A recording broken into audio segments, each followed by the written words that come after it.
মুখ্যমন্ত্ৰী আসলে সাংবাদিকতাক ধনৰ লগত মিলাই অতি নিম্ন কাৰণে মাত্ৰ 100 টকাৰ কাৰণে সাংবাদিক দৌৰি ঘূৰে বুলি কৈছে। কি ক'ব মহৎপতি সাংবাদিক মানে অসমৰ মুখ্যমন্ত্ৰীয়ে এইবাৰ আচলতে জয়ন্ত মল্ল বৰুৱাৰ সমানেই আচলতে সাংবাদিকসকলক অপমান কৰিলে।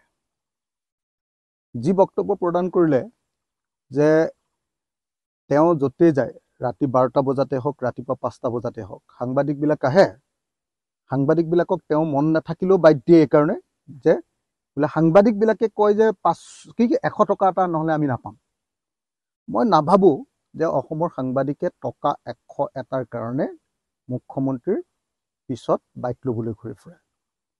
বৰং অসমৰ জাতীয় স্বাৰ্থৰ কাৰণে অসমৰ জাতিৰ প্ৰশ্নবিলাক উত্থাপন কৰিবৰ কাৰণেহে অসমৰ সাংবাদিকসকলে আমাৰ মুখ্যমন্ত্ৰী, আমাৰ মন্ত্ৰী, আমাৰ জনপ্ৰতিনিধি, অন্যান্য সংগঠনবিলাকৰ কাৰ্যসূচীলৈ আহে বুলি মই ভাবোঁ। এজন মুখ্যমন্ত্ৰীয়ে ক'ৰবাত যেতিয়া আহে তেতিয়াহ'লে কোনোবা এটা অনুষ্ঠান উদ্বোধন কৰিবলৈ বা কিবা এটা কথা ক'বলৈ আহে ৰাজহুৱাকে। তাত সাংবাদিকে বক্তব্য সোধাটো সেইটো এটা তেনে স্বাভাৱিক পৰম্পৰা এটা। মইতো ভাবোঁ যে অসমৰ সাংবাদিকসকলে যিমান বাইট ল'বলৈ আগ্ৰহ প্ৰকাশ কৰে তাতকৈ হিমন্ত বিশ্ব শৰ্মাৰ বাইট দিবলৈ আগ্ৰহটোহে বেছি দেখোঁ মই সদায়। তেওঁতো ধপধপাই থকা দেখোঁ মই অনবৰতে কথা ক'বলৈ।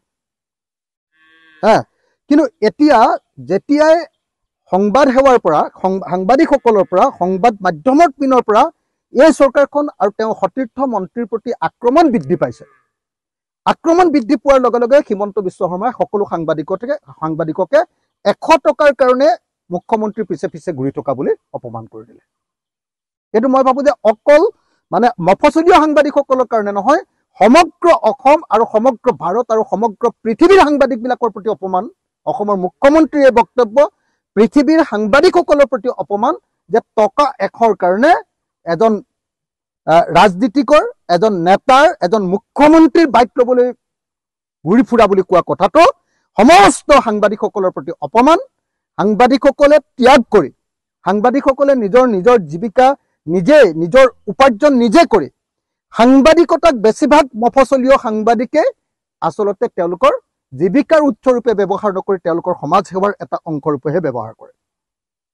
সেই সাংবাদিকসকলক অসমৰ মুখ্যমন্ত্ৰীয়ে 100 টকাৰ কাৰণে দৌৰি থকা বুলি যি বক্তব্য প্ৰদান কৰিলে এইটো সমগ্ৰ সাংবাদিক সমাজৰ প্ৰতি অপমান।